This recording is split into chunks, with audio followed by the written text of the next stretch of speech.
There's a lot of dark visuals in this movie. It's kind of hard to see stuff at times. So this is a Han Solo prequel movie where the guy playing the young Han Solo kind of looks like the original guy a little bit, but not really. Let's see how he does. Young Han is on a planet with like an underground scene of criminals and street kids and stuff. He's got a girlfriend and they're trying to get off the planet. They get caught like right away and brought to Lady Proxima, who's like the boss of the gang.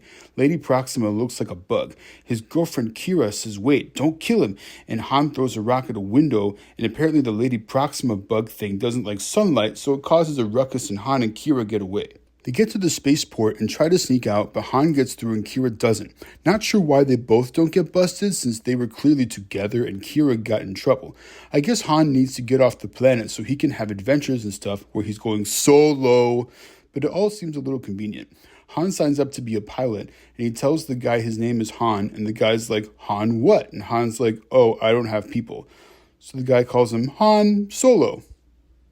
Okay. So Han fights in war for the Empire for money. It's all scary and dark and stuff, except there's this one guy who's pretty good at shooting. His name is Captain Beckett, and people are loyal to him since he's good at shooting. Han figures out Beckett is a criminal pretending to be a captain for the Empire, and he's like, "Hey, I want in. I got kicked out of pilot school, so I'm criminal material." And Beckett's like, "Nah, I'm throwing you in jail, dummy." Han meets a dog named Chewbacca in jail, and Han's like, "Hey, Fido, you want to be my dog?" And Chewbacca's strong, and he groans a lot, so they team up to escape. Beckett and the criminals realize those guys might be valuable, so they say, "Okay, fine, you guys can join." So Han and his new dog join the criminal crew. The crew scopes out a train with some valuable stuff called coaxium on it.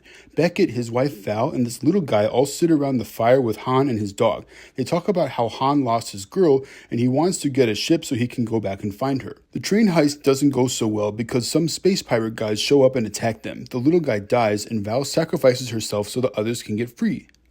They don't even get the coaxium stuff they came for because it was weighing them down, and the space pirates were going to take out their ship, so Han has to let go of the stuff. So Beckett is really sad and mad because Val died for nothing. Also, he's scared because they were hired by some bad guy named Crimson Dawn. And he's saying the Crimson Dawn people are going to hunt them down and kill them. Beckett wants to go to Crimson Dawn and try to make it up to them. Han decided to stick around because he wants the money, and I think part of him feels guilty because people died when the mission went bad, so he wants it all to be worth something. Makes sense to me. So they go to the Crimson Dawn spot, and Beckett is supposed to report to this guy named Dryden Voss, who is really murdery. Han and his dog are walking around and they see Kira. They're unexpectedly reunited, and he's like, "How did you get out?" And she's like, "I didn't." So I think she's part of the gang. Uh-oh. Beckett and Han meet with the Dryden Voss guy, and Han pitches the idea to steal the coaxium stuff from a place called Kessel. Voss says, "Yeah, sure, but you gotta have Kira on the team to keep an eye on you, and if you fail again, I'm gonna murder you." So they go meet a young version of Lando, and the actor for young Lando also looks like the original guy a little bit, but not really. Let's see how he does. Han and Lando and a bunch of aliens play cards together. They wager on Lando's ship, and Han thinks he's going to win, but Lando wins by cheating. He agrees to join the mission if he gets paid for it. Then they can pick up this robot called L3. L3 has a lot of attitude for a droid. Maybe she'll grow on me. Anyway, they get to Lando's ship, which is the Millennium Falcon from the original movie. So that's cool. They all do some bonding on the ship. Lando talks with the robot, Beckett plays chess with the dog, and Han smooches with Kira. Things seem good, but Beckett is like, "Hey, you can't trust Kira." And to be fair, she did tell Han right before the smooch that since he last saw her, she had done some shady stuff that he wouldn't like hearing about. So they get to the planet, and L3 causes a distraction by starting a slave revolt. I think the idea of this is interesting, but the whole thing seems a little off, and I feel like there's a missed opportunity. See, here's the thing about L3. She sounds like a jaded and outspoken political activist. Now, being an outspoken political activist is not necessarily a bad thing in general, and it would make sense in Star Wars since a lot of it is about people fighting against the Empire and stuff. But in other Star Wars movies, the robots have passive personalities because they're working for people.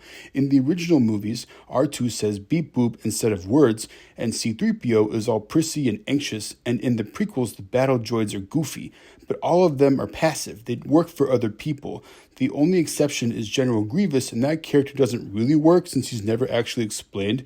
He looks cool and he's a threat to Obi-Wan, but it doesn't make sense. That movie gets away with it though because General Grievous is a villain, When L3 is being rude to humans and cheering for political stuff, it feels inconsistent with what droids normally do. So I figured there are two ways you could fix it.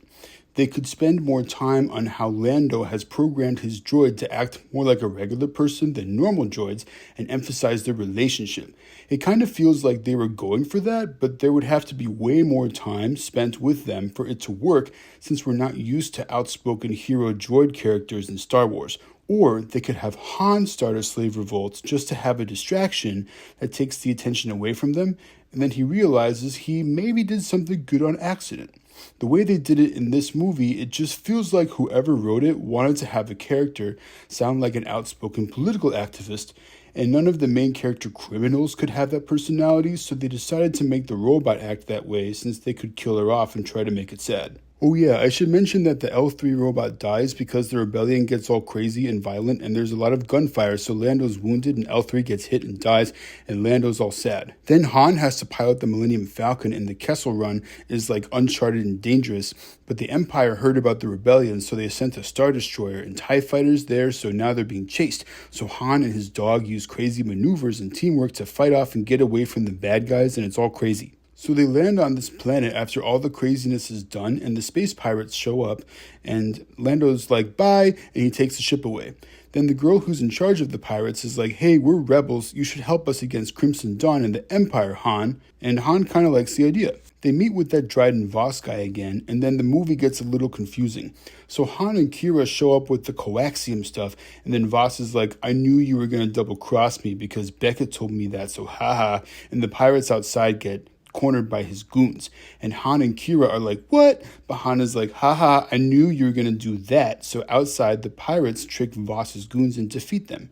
Then Beckett shoots Voss's guards and takes the coaxium stuff and makes Han's dog bring it out with him. Voss is like, what? Beckett, we had a deal. Then Voss fights Han and Kira seems like she's turning on Han, but she actually fights and kills Voss and says, Han, go get the stuff back from Beckett. That's a lot of double crossing and stuff. Then I got super confused when Kira contacts Voss's boss, and his boss is Darth Maul? But I'm like, isn't that guy like super dead after getting chopped in half in The Phantom Menace? So I looked it up on the internet and found out that they bring him back in the cartoon TV show called The Clone Wars, and they have like this complicated explanation for why Darth Maul is not super dead. But here's the thing, not many people have seen the cartoon, so when you just have the guy show up in the movie with no explanation, it doesn't make sense to the average person. Sorry, I don't make the rules, I just talk about them on YouTube. Then Han goes outside and reunites with his dog and shoots Beckett and gives the coaxium stuff to the pirates. He's like, nah, I don't want to join your rebellion. She gives him some of the coaxium stuff that is worth a lot of money and he leaves. So Han finds Lando and challenges him to a rematch at cards, but he takes away Lando's cheat card and wins. So Han gets the Millennium Falcon and he leaves on the ship, and that's the end. This movie is kind of odd. It's not that good, it's not that bad, just like, it's that okay Star Wars movie where the visuals are too dark and the robot is a political activist. It's definitely not for kids, though, since the heroes in this movie are a bunch of criminals.